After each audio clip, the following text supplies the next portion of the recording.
Hello everyone, आज हम 10th class maths statistics का एक टॉपिक डिस्कस करने वाले हैं। टॉपिक का नेम है मीन, हिंदी में से कहेंगे माध्य।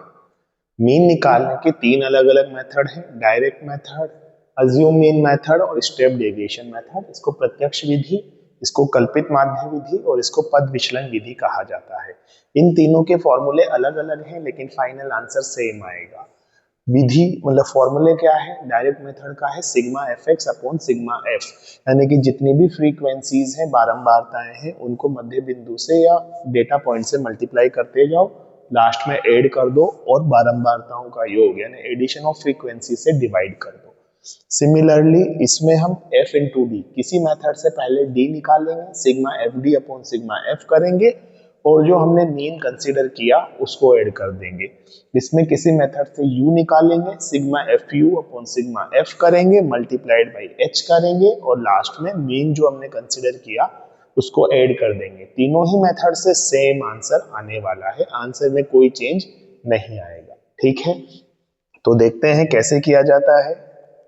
एक एग्जांपल लेते हैं। ये एग्जांपल है इंटरवल का, ये क्लास इंटरवल दिया हुआ है और ये फ्रीक्वेंसी दी हुई है और आपसे कहा जाए कि डायरेक्ट मेथड से इसके लिए आप मीन कैलकुलेट करें। तो फॉर्मूला हमें पता है कि sigma F x upon sigma F, लेकिन एक्स क्या है वो बड़ी बात है ना। तो एक्स कैसे निकाला जाता है, जो इंटरवल दिया हुआ है उसका मिड पॉइंट। मिड पॉइंट कैसे निकलेगा, दोनों को ऐड करो, 2 से डिवाइड करो। किन दोनों को, लोअर लिमिट और हायर लिमिट को। तो 0 और 10 को ऐड किया 10, 10 में 2 का डिवाइड किया 5, 10 और 20 को ऐड किया 30, 2 का डिवाइड किया 15। इसी तरह से यहाँ 25, 35 और 45 आ जाएगा। आगे करें मल्टीप्लाई, 7 5 जा 35 आएगा, क्योंकि f इंटू एक्स निकालना है ना, तो ये f है ये x है, मल्टीप्लाई करते जाओ। 15 8 जा 120, 25 9 जा 225, 830 अगर होता तो 240 होता और 8 5 जा 40 और हो गया ऐड तो 280 हो गया।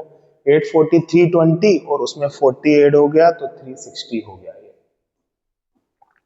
ठीक है, इन सबको ऐड करेंगे तो सिग्मा एफ एक्स आएगा, इन सबको ऐड करेंगे तो सिग्मा एफ आएगा। तो पहले सिग्मा एफ निकाल लें तो ये आ जाएगा 8 और 8 24 और 8 32, 8 8 16 24 और 7 31 और 9 40 आ गया। इनको ऐड करें तो 5 और 5 10 का 0, कैरी में गया 1, 4 और 2 6 और 2 8 और 8 16 और 6 22 का 2, कैरी में गया 2, 2 और 1 3 और 2 5 और 2 7 और 3 10, 1020 यहाँ आ गया सिग्मा एफ एक्स। अब आपको फॉर्मूला लगा के मीन निकालना है। मीन एक्स बार होता है, उसका फॉर्मूला हो गया sigma F x upon sigma F. 1020 upon 40 कर लें, 0 से 0 कट गया, 4 2 जा 8, फिर कैरी में गया 2, 4 5 जा 20, फिर 0.2, तो 4 5 जा 20 हो जाएगा। 25.5 हमारा मीन आ गया, हमने डायरेक्ट मेथड से निकाला। तो अगर हम अज्यूम मीन मेथड से निकालें और स्टेप डेविएशन मेथड से निकालें तब भी यही मीन आना चाहिए। तो चेक करते हैं, अज्यूम मीन मेथड से इसी क्वेश्चन को करते हैं। अज्यूम मीन मेथड से भी आंसर सेम आएगा, बस कैलकुलेशन थोड़ी इजी हो जाएगी। कैसे, पहला स्टेप यही है कि आप x भी निकाल लें, वही मिड पॉइंट। तो 5 15 25 35 45 आएगा। ठीक है, इसके बाद आप b निकालेंगे तो एक मीन कंसीडर करेंगे। कभी कभी क्वेश्चन में दे दिया जाता है कि इसको मीन माने और कभी आपको खुद को मानना पड़ता है। तो अगर हमें खुद को मानना पड़ेगा तो हम जनरली ये जो x में बीच वाली टर्म है उसको मीन मानेंगे। तो बीच में 25 दिखा हुआ है, इसको a मान लेते हैं 25। अगला स्टेप करते हैं d equal to x minus A. D कैसे निकाला जाता है, इन x में से a को सब्ट्रैक्ट करते जाओ। तो जहां मीन मानना है उस वाली लाइन पे 0 आएगा, उससे ऊपर नेगेटिव और नीचे पॉजिटिव आएगा।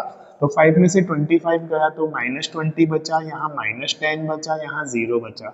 35 में से 25 गया तो 10 बचा, 45 में से 25 गया तो 20 बचा। अगला स्टेप क्या है कि आप f को d से मल्टीप्लाई करेंगे। वहां f इंटू एक्स किया करते थे, यहाँ f इंटू डी करेंगे। 7 इंटू 20, देखो मल्टीप्लीकेशन कितना इजी होगा। 7 2 जा 14, पीछे 0 लगा दो। 8 1 जा 8, पीछे 0 लगा दो। 9 0 0, 8 1 जा 8, पीछे 0 लगा दो। 8 2 जा 16, पीछे 0 लगा दो। अब इन सबका एडिशन करने से पहले पॉजिटिव पॉजिटिव टर्म्स को एक तरफ ले लें, तो 160 में 80 ऐड करा तो 240 हो गया। नेगेटिव नेगेटिव टर्म्स को ऐड करें तो 140 में 80 ऐड करा तो 220 हो गया माइनस का। अब 240 और 220 ये प्लस का है, ये माइनस का, तो इनका सम आ गया प्लस का 20। ठीक है, इसी तरह से सिग्मा एफ तो वही आएगा, पहले वाला ही 40 ही आएगा।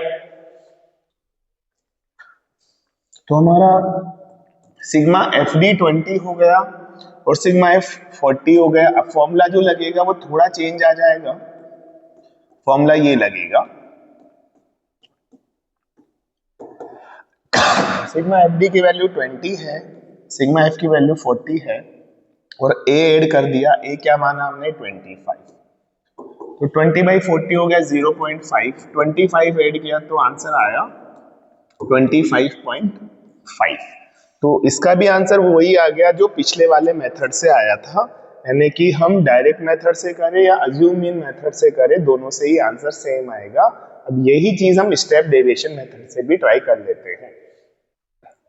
अगला मेथड स्टेप डेविएशन मेथड है, वही क्वेश्चन है, वही फ्रीक्वेंसी है, तो टोटल वही आएगा, वही एक्स आएगा और वही अज्यूम मीन मेथड तक का तो हमें करना ही पड़ेगा। हमने 25 माना और उसको माइनस कर करके लिख दिया।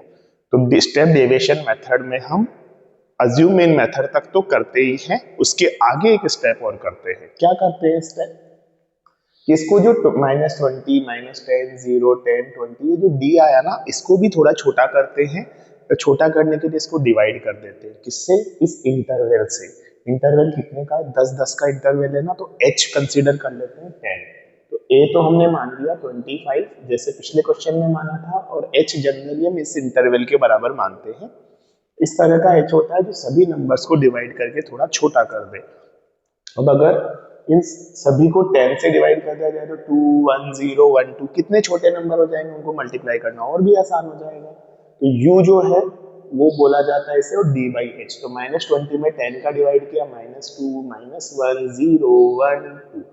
अब मल्टीप्लीकेशन f इंटू यू का होगा, तो 7 2 जा 14, 8 1 जा 8, 9 0 0, 8 1 जा 8, 8 2 जा 16। तो इन दोनों का एडिशन करेंगे 24, इन दोनों का एडिशन करेंगे -22।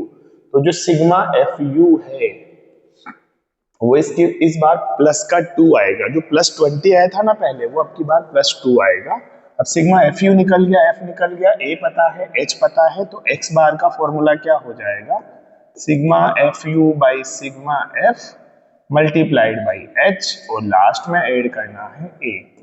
तो एफ यू आया 2, एफ था 40, मल्टीप्लाई करना है 10 से, और लास्ट में ऐड करना है जो ए माना। तो 0 से 0 कट गया, 2/4 हो गया 0.5 और 25। तो इस वाले मेथड से भी देखिए आंसर 25.5 ही आ गया। ओके, तो ये 3 मेथड है, तीनों से सेम आंसर आता है। एग्जाम में अगर आपसे मीन पूछा जाए तो इन तीनों में से ही किसी एक मेथड का क्वेश्चन आना चाहिए।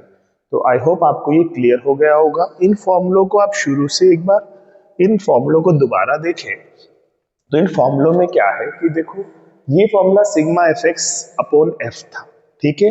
इसमें हमें एफ को एक्स से मल्टीप्लाई करके एफ से डिवाइड करना था। कैलकुलेशन इजी करने के लिए हमने क्या किया कि एक्स में से ए को माइनस कर दिया। तो जब फाइनल आंसर निकालेंगे तो जो आपने किया था उसको उल्टा कर लो, यानी ए माइनस किया था ना, तो यहाँ प्लस ए कर दो। देखो ये कर दिया तो फॉर्मूला बन गया sigma F D by F, sigma F plus A. फिर और कैलकुलेशन आसान करने के लिए आपने स्टेप डेविएशन मेथड में क्या किया, पहले तो a को माइनस किया, फिर h से डिवाइड किया। तो इसका उल्टा क्या होगा, पहले h से मल्टीप्लाई करेंगे फिर a प्लस करेंगे। तो पहले h से मल्टीप्लाई किया फिर a प्लस करें। कैसे, जैसे मान लो आपने एक पेन को एक बॉक्स में रखा और बॉक्स को गिफ्ट रैपर से कवर किया, तो जब इसका उल्टा करेंगे तो क्या करेंगे, जो आपने पहले बाद में किया था ना, गिफ्ट रैपर से तो बाद में पैक किया था, तो उसे दोबारा पेन चाहिए अपन को, तो बाद वाली चीज को पहले खोलेंगे, यानी पहले रैपर खुलेगा फिर बॉक्स खुलेगा, तब जाके पेन निकलेगा। यानी कि जो 2 ऑपरेशंस किए इजी करने के लिए, पहला ऑपरेशन था इजी करने के लिए पहले -a फिर multiplied by divide by H. तो वापस मीन प्राप्त करने के लिए हम क्या करेंगे कि जो हमने डिवाइड बाई एच किया था उसकी जगह पहले तो इनटू एच करेंगे और फिर माइनस ए को नेग्लेक्ट करने के लिए प्लस ए करेंगे। तो ये 3 फॉर्मूले हैं, इस तरह से आप याद भी रख सकते हो। ये मेथड आपको बहुत हेल्पफुल रहेंगे। आगे आने वाले वीडियो में अपन मोड और मीडियन के बारे में भी सीखेंगे। Thank you.